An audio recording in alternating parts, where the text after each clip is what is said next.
Scene ఒక్కసారిగా మారిపోయింది. యుద్ధం అంచుకు ప్రపంచం వెళ్ళిందన్న ఆందోళనలు పెద్ద ఎత్తున వ్యక్తమైన వేళ ఒక్కసారిగా మ్యాజిక్ జరిగినట్లుగా జరిగింది. 2 వారాల పాటు కాల్పుల విరమణకు అమెరికా అధ్యక్షుడు ట్రంప్ ఓకే చెప్పటం, అందుకు ప్రతిగా ఇరాన్ సైతం సమ్మతిని తెలపటం, వీరితో పాటు ఇజ్రాయెల్ కూడా పెద్దన్న దారిలోనే నడుస్తానని చెప్పటం తెలిసిందే. పాకిస్తాన్ ప్రధాని మధ్యవర్తిత్వంతోనే ఇదంతా జరిగినట్లుగా చెప్తూ ఉన్నారు.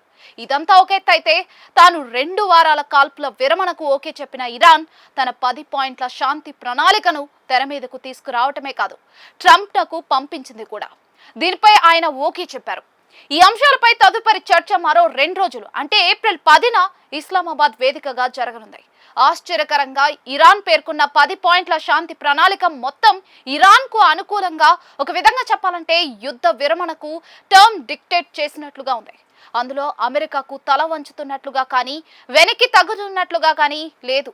నిజానికి 10 పాయింట్ల శాంతి ప్రణాళికలోని అంశాలు, దాని టోన్ విషయంలో మామూలుగా అయితే అమెరికా అధ్యక్షుడు ట్రంప్ అగ్గి మీద గుగ్గిలమయ్యేలా చేయాలి. ఆశ్చర్యకరంగా ఇరాన్ 10 పాయింట్ల శాంతి ప్రణాళికను స్వాగతించడమే కాదు, దానిపై తదుపరి చర్చలు కూడా ఉంటాయని చెప్పటం ఆసక్తికరంగా మారింది. మరి ఈ అంశాలపై అంతర్జాతీయంగా దిగ్గజ మీడియా సంస్థల స్పందన ఏంటి?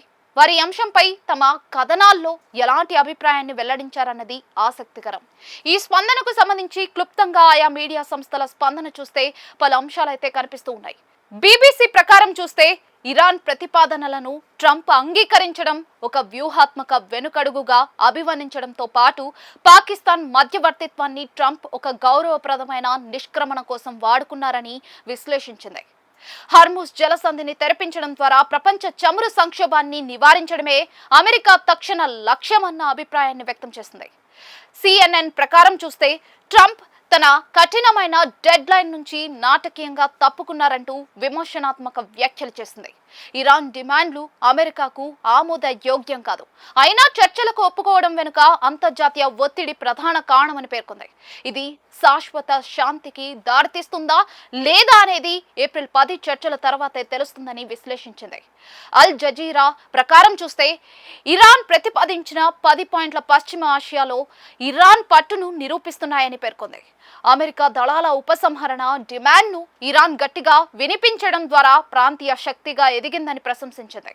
ముస్లిం చొరవను ఇది హైలైట్ చేస్తోందని వ్యాఖ్యానించింది. పాకిస్తాన్కు ఇమేజ్ పెంచేలా ఈ సంస్థ వ్యాఖ్యలున్నాయి. ది న్యూయార్క్ టైమ్స్ ప్రకారం చూస్తే యుద్ధం వల్ల అమెరికా ఆర్థిక వ్యవస్థపై పడుతున్న భారాన్ని దృష్టిలో పెట్టుకుని ట్రంప్ ఈ నిర్ణయం తీసుకున్నారని పేర్కొంది. వర్కబుల్ బేసిస్ పదాన్ని ట్రంప్ వాడటం అంటే ఇరాన్ షరతులను పూర్తిగా కాకున్నా కూడా కొంతమేర చర్చించేందుకు సిద్ధంగా ఉన్నట్లుగా విశ్లేషించింది. రైటర్స్ ప్రకారం చూస్తూ ఉంటే ఇరాన్ పెట్టిన $2 మిలియన్ షిప్పింగ్ ఫీజ్ ప్రతిపాదన అంతర్జాతీయ వాణిజ్యానికి సవాలుగా మారుతుందని హెచ్చరించింది. కాల్పుల విరమణ వార్తతో ప్రపంచ మార్కెట్లు కోలుకున్నాయని, ముడి చమురు ధరలు గణనీయంగా తగ్గుతాయని విశ్లేషించింది. ది గార్డియన్ ప్రకారం చూస్తే ట్రంప్ హెచ్చరికల వెనుక ఉన్న డ్రామాను విమర్శించింది. వినాశకర దాడులు చేస్తామన్న ట్రంప్ ఇప్పుడు శాంతి ప్రవచనాలు పలకడం విడ్డూరమని పేర్కొంది. ఇరాన్ అణు హక్కుల గుర్తింపు డిమాండ్ను అమెరికా ఎలా అంగీకరిస్తుంది అనే ఒక పెద్ద ప్రశ్నగా మిగిలిందన్న వాదనను తెర మీదకు తీసుకొచ్చింది. ఫాక్స్ న్యూస్ ప్రకారం చూస్తే ట్రంప్ ఒక గొప్ప రాజనీతిజ్ఞుడిలా వ్యవహరించి ప్రపంచ యుద్ధాన్ని నివారించారని ప్రశంసించింది. ఇరాన్ లొంగి వచ్చి చర్చలకు సిద్ధపడిందని పేర్కొంది. ట్రంప్ మాక్సిమం ప్రెషర్ వ్యూహానికి లభించిన విజయంగా పేర్కొంది. బ్లూంబర్గ్ ప్రకారం చూస్తే ఈ శాంతి ప్రణాళిక ప్రధానంగా ఆర్థిక లావాదేవీల చుట్టూ తిరుగుతోందని విశ్లేషించింది. స్తంభింపజేసిన ఇరాన్ నిధుల విడుదల మరియు ఆంక్షల తొలగింపు ఇరాన్కు ప్రాణవాయువు లాంటిదిగా పేర్కొంది. డాన్ ప్రకారం చూస్తే పాకిస్తాన్ దౌత్య విజయాన్ని కొనియాడింది. అగ్రరాజ్యం ఇరాన్ మధ్య సంధి కుదర్చడంలో పాక్ కీలక పాత్ర పోషించిందని హైలైట్ చేసింది.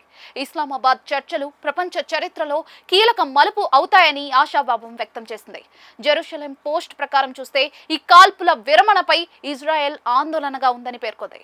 ఇరాన్కు సమయం ఇవ్వడం వల్ల వారు మళ్లీ పుంజుకునే అవకాశం ఉందని, అమెరికా అప్రమత్తంగా ఉండాలని హెచ్చరించింది.